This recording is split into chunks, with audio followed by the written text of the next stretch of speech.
to process this and fully understand it, and it's still not 100% clear, but I think I may have the gist of it. This chapter saw Kunigami finally interacting with Shido, and Charles may be a much bigger problem than I first anticipated.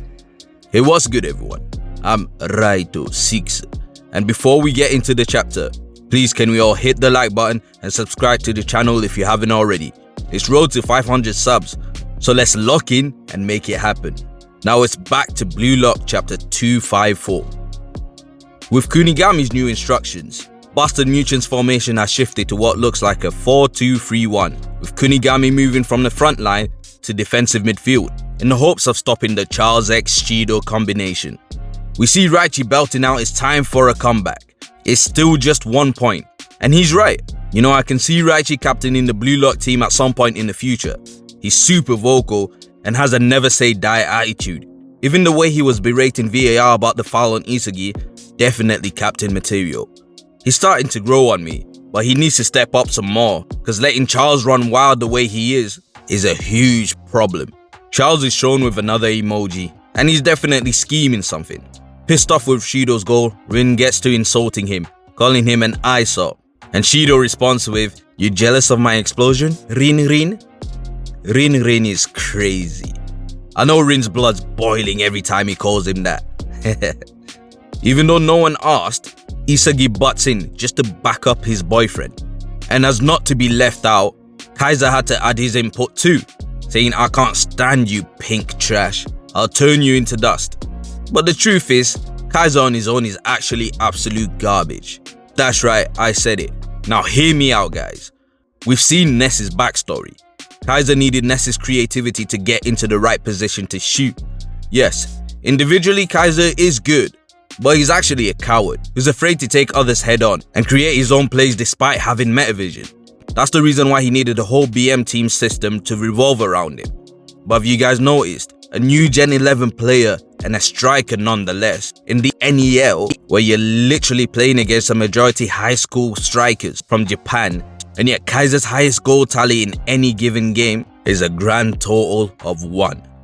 That's right, against Barcher Kaiser scored 1, against Munchen 1, and against Ubers, you guessed it, 1. And bear in mind, this is a league where Barou and Rin have both had hat-tricks, and Shido and Isagi have both backed braces in a game. Kaiser hasn't even managed that, and we're supposed to believe that he's a next-gen World 11?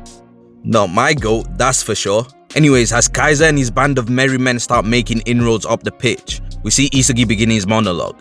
Still thinking about that goal he scored with Hiori, he understands it logically, but hitting his peak performance on his own is the challenge. What he needs is more information to predict the future. And as he's thinking, he comes to realize that everyone has a different way of concentrating and hitting their ultimate states, and that peak performance can be split in 2 categories. The first type is the type that pursues personal pleasures and ignores outside information, and the second type is basically someone who analyzes the situation and uses the information to manipulate the world around him to his advantage. And to put it simply, type 1 is an individualistic ego that says, "I scored, look at me." And type 2 is a holistic ego that says, "Look at this goal, look at how I scored it." Neither is right or wrong, but it's a question of which mentality best suits the player's ability, and that's Isagi's theory of personalities and character types, which will no doubt amplify his sense of egocentrism.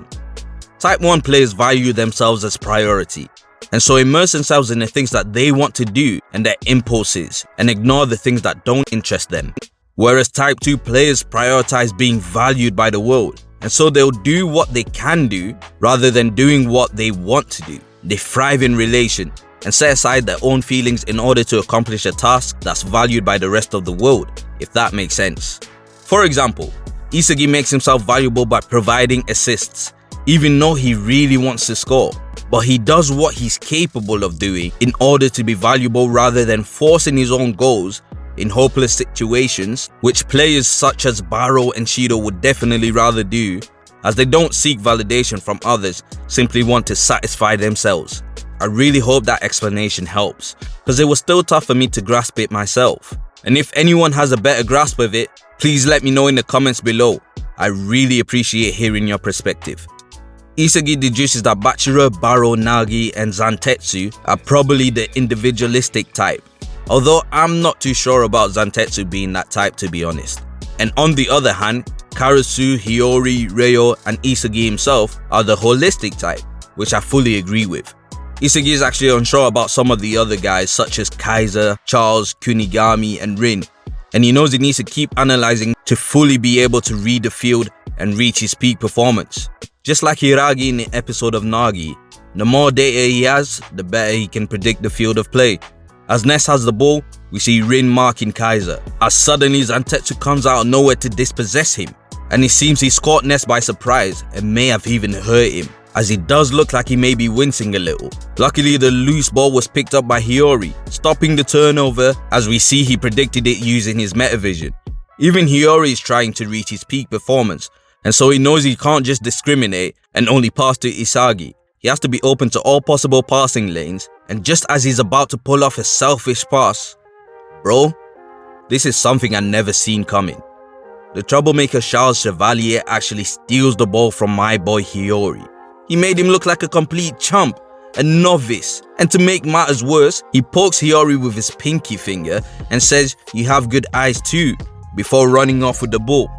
This kid is way more of a problem than I thought he'd be, because I thought he'd only use his metavision to pass, but as we see in this chapter, it seems the eye pattern we saw in the previous match was not his metavision. I don't even know what it is, maybe some sort of passing vision, I don't know, but it's clear that Charles has a generic metavision pattern as shown in this chapter, and so I'm really curious to know what that water wheel pattern really represents. Maybe it's something special that only Charles has, like Rin with his destroyer eyes. Hiori deduces that Charles also has metavision, since Isagi didn't have the decency to tell him. And so in order for him to hit his peak performance, he needs to be able to beat Charles. The battle of the pass masters has begun, as Charles sends another peach of a pass towards Shido, who's happy to see the ball coming. Again, Raichi my boy, you need to do better. But just as Shido's getting ready to receive the pass, in comes the wild card. Kunigami charges in ahead of Shido, screaming, "Explosion Demon!" And Shido's just like, wait, who are you again? The disrespect, man. And then Kunigami responds with, "The pathetic loser hero whose life you ruined." Kunigami, man. That block was sick and all, but really? Stop feeling sorry for yourself, man. Get a grip.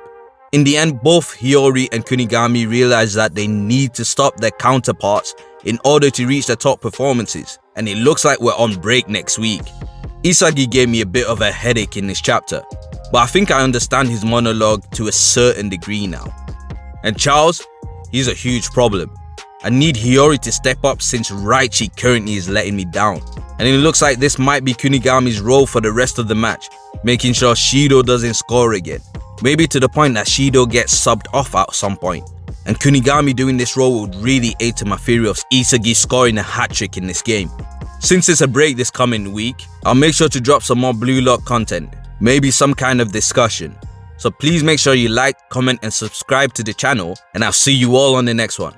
For now, stay safe, God bless.